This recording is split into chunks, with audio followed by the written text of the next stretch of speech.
Hello friends, பாருங்கள் friends, பாயா பண்ணியிருக்கிறேன் இன்றைக்கி. நான் பாயா இடியப்பம் சாப்பிட்லாம். இது எப்படி பண்ணுறதுன்னு உங்களுக்கு நான் காமிச்சு தரேன். பாயாத ரெசிபி. ஃபஸ்ட்டு நல்லா பாயை நல்லா கழுகி எடுத்துடணும். நான் ஒரு 8 கால் வாங்கியிருக்கிறேன். நல்லா கழுகி எடுத்துட்டு அது குக்கரில் போட்டுக்கணும்.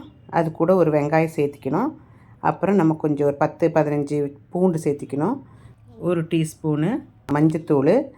அதுக்கு பிறகு தேவையான தண்ணி ஊற்றிக்கணும். அது முங்குற வரைக்கும் தண்ணி ஊற்றிக்கணும். அப்புறம் உப்பு எல்லாம் போட்டுக்கிட்டு ஒரு 10 விசில் விடுவேங்க. இது 10 விசில் வர்றதுக்குள்ளே நம்ம ட்ரை மசாலா ரெடி பண்ணிக்கலாம். ட்ரை மசாலாக்கு என்ன தேவைன்னா 4-5 ஏலக்காய், கொஞ்சம் பட்டை பீஸு, அப்புறம் ஒரு ஸ்பூன் ஜீரகம், நல்ல ஜீரகம், ஒரு ஸ்பூன் பெருஞ்சீரகம், அப்புறம் குருமிளகு ஒரு டீஸ்பூனு, தனியா ஒரு டீஸ்பூன் போட்டுட்டு நல்லா வறுத்து எடுத்துக்கணும். மிளகா போட்டுக்கணும். அதில் காஞ்ச மிளகா ஒரு 10 போட்டுக்கிட்டு நல்லா வறுத்து எடுத்துக்கணும். நல்லா வறுத்து எடுத்து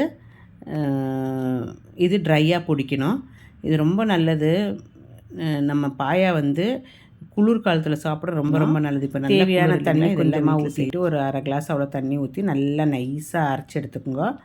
அரைச்சி எடுத்துகிட்டு நம்ம வெந்திருக்கிற பாயா கூட இது மிக்ஸ் பண்ணிவிட்டு கொதிக்க விடலாம். அப்பவும் தேவையான தண்ணி கொஞ்சம் வேணுமா தான் ஊற்றிக்கோங்க. நல்லா கொஞ்சம் அந்த ஜார் கலக்கிட்டு ஊற்றிட்டு நல்லா கொதிக்க விடுங்க. அதுக்குள்ளே அது கொதிக்கிறதுக்குள்ளே நம்ம கொஞ்சம் கருவேப்பிலை, கொஞ்சம் கொத்தமல்லி தழை, ஒரு பவுலு, ஒரு கொஞ்சம் சின்ன வெங்காயம், ஒரு 10-15 சின்ன வெங்காயம், ஒரு பவுல் தேங்காயும் சேர்த்து நல்லா அரைச்சி எடுத்துடலாம்.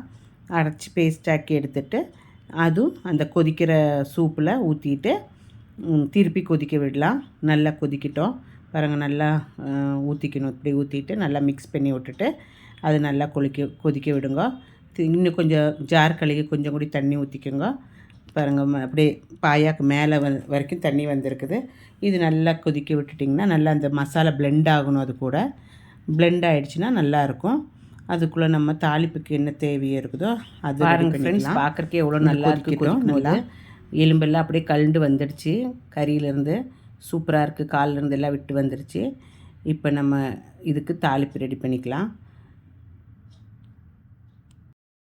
பார்க்குறக்கே எவ்வளோ எம்மியாக இருக்குது பாருங்கள். சூப்பராக இருக்குல்ல.